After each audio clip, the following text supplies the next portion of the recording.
Bonjour, je suis Philippe Achilleas, professeur de droit public à l'université Paris-Saclay et directeur du centre de recherche IDEST. Donc après le baccalauréat, je me suis inscrit en faculté de droit, ici même, à la fac de Sceaux. J'ai suivi un cursus complet d'études juridiques avec une spécialisation en droit international et un mémoire de recherche sur la télévision par satellite. Ce mémoire de recherche a débouché sur une thèse de doctorat consacrée à la télévision par satellite dans le contexte de la mondialisation des échanges de télévision que permettait à l'époque le satellite. Il n'y avait pas d'internet à ce moment-là et donc le satellite était le seul vecteur d'une communication sans frontières, ce qui bousculait bien sûr et les cultures des États de réception, mais aussi les systèmes politiques qui se trouvaient confrontés à des informations étrangères sans possibilité de contrôle. Après cette thèse de doctorat, j'ai été qualifié pour enseigner à l'université française. Alors, je me suis intéressé au droit de l'espace tout à fait par hasard, puisque j'ai rédigé une thèse sur la télévision par satellite, mais mon objectif c'était de travailler dans les médias. Je voulais être directeur d'une chaîne de télévision.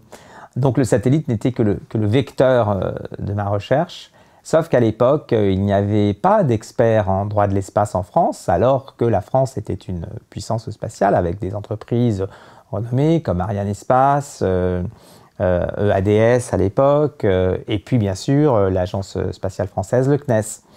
Et donc j'ai été un peu rattrapé par ce secteur, par ce milieu qui m'a demandé de réfléchir à d'autres questions, des questions juridiques, et d'accompagner ce secteur donc à travers donc une expertise juridique plus poussée. J'ai eu la chance à cette époque de pouvoir travailler au sein de l'Agence spatiale européenne qui m'avait ouvert ses portes, et j'ai trouvé une famille très passionnée par le secteur spatial, international, une approche interculturelle, et finalement j'ai été un peu adopté par cette famille, et puis j'ai été séduit aussi par ce contexte international, et donc je me suis spécialisé en droit de l'espace. Donc dans mon métier d'enseignant-chercheur, j'ai été confronté à de nombreux défis. Le premier, c'est de faire accepter le droit de l'espace comme discipline juridique, car j'enseigne maintenant depuis plus de 20 ans, je fais de la recherche dans ce domaine depuis plus de 20 ans, mais c'est une discipline très confidentielle au sein du droit et très marginale. Jusqu'à une période très récente, on se moquait un peu de moi en disant « mais qu'est-ce que tu fais? Est-ce que c'est le droit des extraterrestres? Est-ce que c'est le droit des astronautes ?» On ne comprenait pas trop l'enjeu de faire de la recherche et de l'enseignement autour du droit de l'espace. C'est arrivé plus récemment, notamment dans le contexte du New Space, et là véritablement il y a eu un changement de regard sur la discipline, sur les enjeux du droit de l'espace par mes collègues. Alors quels sont les défis actuels? Les défis actuels reposent sur une adaptation des règles du droit de l'espace, développées dans les années 60, dans le contexte de la guerre froide à l'ONU, donc des règles qui avaient été adoptées par voie de traités négociés entre les deux puissances spatiales de l'époque, les États-Unis et l'URSS. Et ces règles aujourd'hui, elles évoluent dans un contexte totalement différent. D'abord parce qu'on assiste à une commercialisation et à une privatisation des activités spatiales, mais aussi parce que les États n'hésitent plus à envisager ouvertement la question de la militarisation de l'espace, voire de l'arsenalisation de l'espace, c'est-à-dire du déploiement d'armes en orbite autour de la Terre. À l'Institut, nous travaillons sur plusieurs contrats de recherche pour accompagner les grands programmes spatiaux des agences, des gouvernements et des entreprises.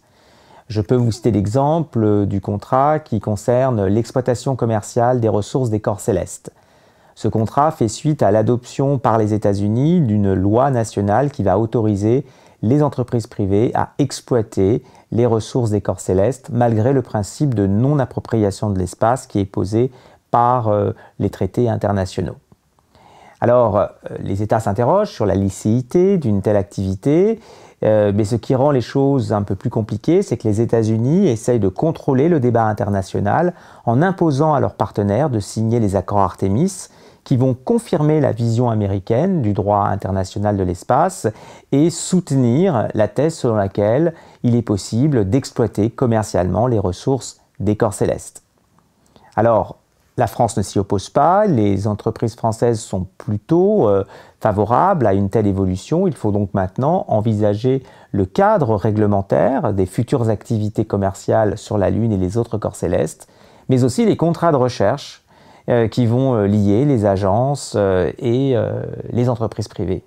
Peut-être certaines universités seront également impliquées dans l'aventure et il faudra également qu'elles réfléchissent aux règles applicables. Alors, parmi les questions actuelles, il y a aussi l'enjeu environnemental.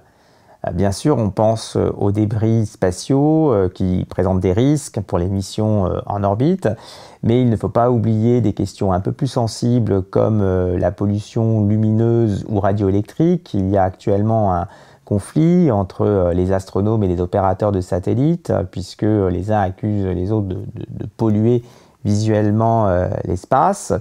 Et puis, on sent aussi venir un discours un peu critique de la part de la société sur la conquête spatiale, qui est le coût environnemental de l'accès à l'espace et pourquoi dépenser tout cet argent, pourquoi polluer la planète pour envoyer dans l'espace quelques milliardaires, quelques millionnaires qui vont finalement s'amuser là-haut.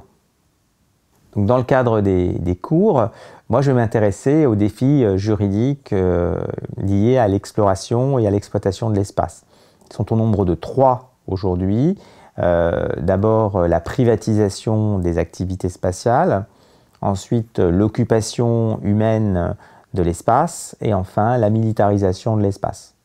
J'aborderai les questions principalement sous l'angle du droit international, parce que c'est souvent la porte d'entrée de la discipline, mais il faut bien comprendre que lorsqu'on est juriste dans le secteur spatial, on travaille beaucoup sur les questions contractuelles et réglementaires, parce que le droit international de l'espace a laissé place au droit national de l'espace, et que certains pays comme la France ont une loi nationale. En France, c'est la loi relative aux opérations spatiales, et c'est cette loi qui représente le cadre pour les activités spatiales nationales. Ce qui est intéressant, c'est aussi le renversement de la dynamique normative. C'est-à-dire que pendant très longtemps, le droit de l'espace était d'abord négocié à l'ONU, adopté à l'ONU et introduit en droit interne.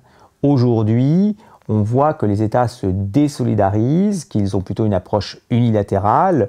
Les États-Unis n'ont vraiment pas besoin finalement de négocier à l'ONU. Et donc la dynamique s'inverse, c'est plutôt des règles nationales, des règles développées par l'industrie, par les agences, qui vont devenir la norme internationale. Et le risque, ici, c'est de voir les Américains, qui sont les plus avancés, imposer leurs normes au reste des États.